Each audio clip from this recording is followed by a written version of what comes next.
Ashama akkam jirtu hordoftoonni Urjii Entertainment nageenyi koo kan jaalalaa fi kan kabajaa lafa jirtan maratti isiniif haa ta'uun isiniin jedha. Guyyaa har'aa kanas koomentii irrattan deebii laachuu dhufe isinillee koomentii kanarratti akka yaada keessan obboleettii keenyaaf qooddaniif asumaanan kabajaan isin gaafadha. Egaa gaaffiin obboleettii keenyaa akkana jedha. Maatiin jaalallee koo akkas naan jedhanii na gaafatanii jaalalleen kee erga du'e obboleessa isaa wajjin jaalala itti fufta malee nama biraa wajjin jaalala jalqabuu hin qabdu. Kaanis isaan lamaanuu garaa kootu baate waan ta'eef yoo iddoo biraa deemte gubachaa waan anafuuf qe'ee koo dhufuu qabdaa naan jedhanii. Ani immoo garaan koo madoodha yoo lakki jedhe miidhamoodha maal naaf wayyaa hojii koo na gargaarii bakka koo bu'ii nama naa gaafadhu jette egaa obboleettiin keenya jechuudha. Egaa isinis yaada kanarratti hirmaadhaan isiniin jedha. Obboleettiin keenya egaa kan jechaa jirtu jaalalleen ishee jalqabaa jalaa boqate jechuudha. Obboleessa isaa akka jaalattu yookiin akka heerumtu immoo maatiin jaalallee ishee dura gaafachaa jiru. Egaa isinillee yaada kanarratti hirmaadhaan isiniin jedha na gargaaraa jechaati kan isheen jirtu. Ani yaada mataa kootii irratti yoon deebi'u koomentii kanarratti yaada yoon kennu jechuudha. Jalqaba irratti fedhii maatii isaa eeguudhaan dura fedhii mataa keetii eegdu dursa jedhee tanan amana akka gootti. Sababni kana jedheef kan jiraattu takka addunyaa kanarra kan dabartus takkadha. Dargaggummaan har'aati keessa jirtu kun darbe taanaan duubatti deebi'uun hin danda'amu. Lubbuun kee addunyaa kanarraa godaane taanaan as deebitee jireenya biraa yookiin jireenya haaraa eegaluu hin dandeessu. Kanaaf ammumarraa qabdee wanti ati murteessuu qabdu yeroo amma keessa jirtu kanattidha jedhee tanan siif deebisuu barbaada jalqaba irratti jechuudha. Inni biraa fedhii maatii isaa eeguutti kan deemtu yoo ta'e fedhii kan kee guutumatti ni dagatta jechuudha. Sababni isaatis yeroo kanatti ati kan jiraachuudhaaf deemaa jirtu maatii isaatiif yookiin nama birootiif malee ofii keetiif miti. Namni tokko immoo kan nama waliin jiraachuu yookiin namaaf jiraachuu danda'u duraan dursa yoo ofii jiraate qofaadha. Ani kanattan amana.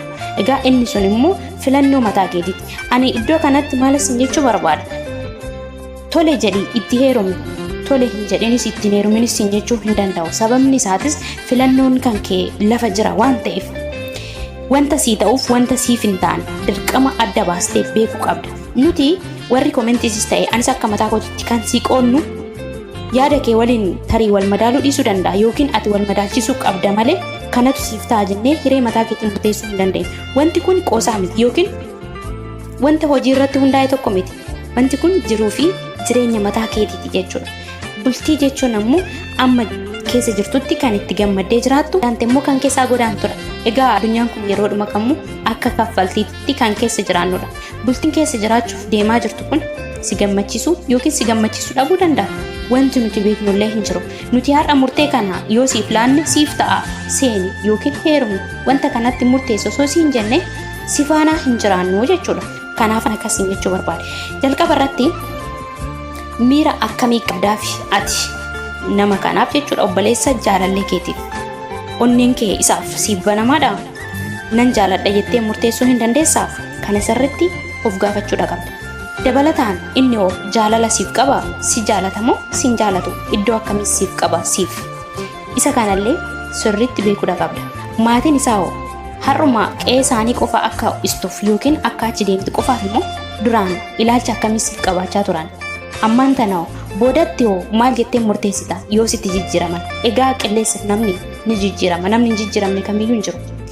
Gaafa sitti jijjiiraman maal jetta jaaladhee tanan immoo fedhii maatii isaa eegufan kan jedhu of gaafachuu qabda. Deebiin kee jaaladhee tanan kan jedhu yoo ta'e walitti bu'isni wayii yoo gidduu keessanitti illee uumame maatii isaatiif jedhee tanan jechi jedhu hin hafaa yookiin hin jiru jechuudha. Sababni isaas jaalattee itti seente waan ta'eef. Egaa wanti kun jiruu fi jireenya keetii irratti kan hundaa'uu danda'udha. Inni dabalataa kabaja akkamii siif qabu isaan maatiin isaa jechuudha. Maatiin isaa guutumatti kabaja akkamii siif qabu iddoo akkamii siif qabu siif boruufoo jireenya akkamii faana jiraachuu dandeessa maatii sanaa waliin. Egaa kanneen kana jireenya kee keessatti guutumatti of gaafachuudha qabda. Dabalataan miirri kan kee nama kanaaf yookiin obboleessa jaalallee keetiif hidhamaa yoo ta'e aan akka kootti murteessuun sirra hin jiruudha kanan jedhu. Sababni isaatis kun jireenya malee tapha miti. Jireenya kee keessatti ammoo wanta si gammachiisuu fi wanta si hin gammachiisne dirqama adda baastee beekuudha qabda.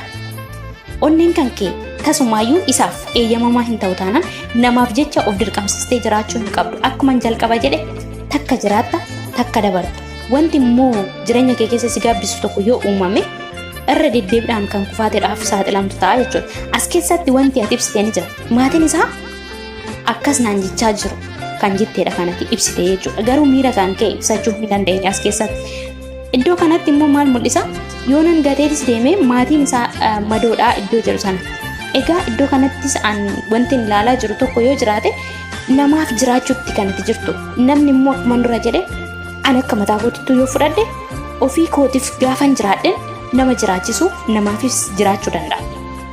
Sababni isaatis bultii tokko keessa yoon seene akka fakkeenyatti ofan fudhadhaa jira jechuudha. Iddoo sana immoo ati akka of buustuuf. Bultii kana nan seenaa yoon jedhe jaalalleen kan koo lubbuudhaan darbe yoo ta'e bultii kanatti seenuudhaaf yoo nan barbaade duraan dursa obboleessi jaalallee kootii iddoo akkamiin naaf qaba, kabaja akkamiin naaf qaba, jaalala dhugaan naaf qaba moo naaf hin qabu, anaaf iddoo akkamitti kan inni qabu.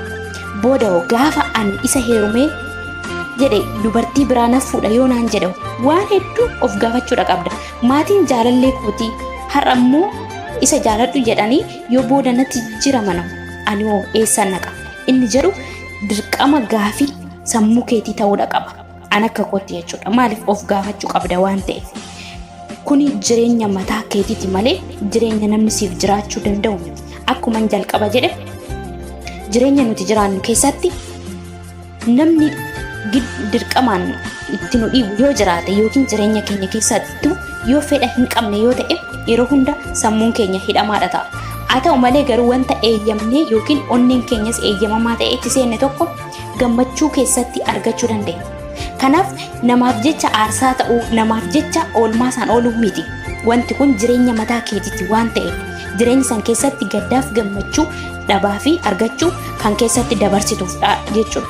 Kanaaf isa kana sirriitti murteessitee kan seenuu qabdu sumadha. Wanta faana jiraatteef maatii sana wanta argiteef isaan maramtee yookiin jireenya kee keessatti murtee mataa keetii ofirratti laachoo osoo hin taane namni kuni maatiin isaa kuni agam naaf yaadu jettee dirqama ati of gaafachuudha qabda.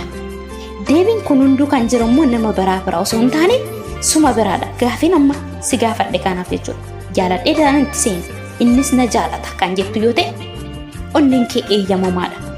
Lakki maatii isaatiif yookiin maatiin isaa onneen isaanii madaa waan ta'eef dirqama qe'ee isaanii dhaquun qaba kan jettu yoo ta'e immoo namaaf jiraatta jechuudha. Kana jechuun ammoo yoomiyyuu taanaan onneen kee eeyyamamaa ta'ee nama sanaafillee gammachuu laachuu hin dandeessu, ofii keetiifis gammachuu laachuu hin dandeessu. Iddoo kana keessa maaltu jira? Bu'aan isaa gaddaan guutamu. Kana yoon jedhu maatiin sunillee si faana yookiin jireenya kee keessatti gaafa san qooda hin qaban.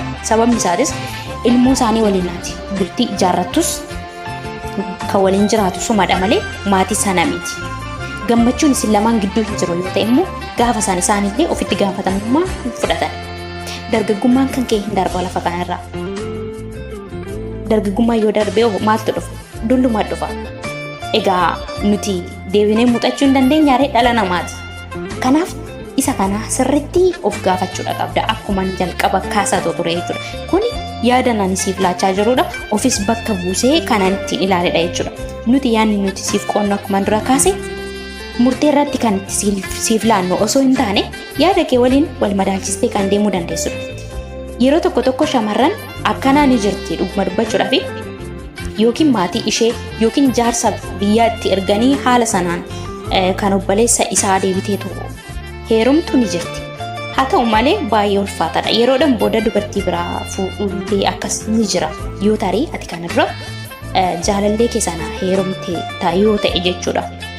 Kanaaf isa kana sirriitti murteessitee itti seenuudha qabda. Jireenya kee immoo akkuma dura kaase kan jiraatu si qofaadha waan ta'eef kan keessa jiraachuu danda'u gammachuuf gadda kan keessummeessu si qofaadha. Isa kana immoo sirriitti murteessitee itti seenuudha qabdaadhaan siif deebisa. Kanarraan kan hafe garuu koomentiiwwan siif kennamu dubbifadhuun siin jedha. Ani garuu gabaabumatti hin heerumis siin jechuu hin danda'u. Jireenya kee irratti murtee laachuu hin danda'u. akka yaadatti garuu kanuma siif qooda yaada kiyya kanarraa maal akka hubatte kaasituu beeka. Kanarraan kanaaf immoo koomentii dubbifadhu siin jedha. Viidiyoo koo asuma irratti goolaba. Waan faana turtaniif hedduu gammadeera. Viidiyoo kan biraatiin hanga walitti deebinutti galatooma. Horaa bulaa.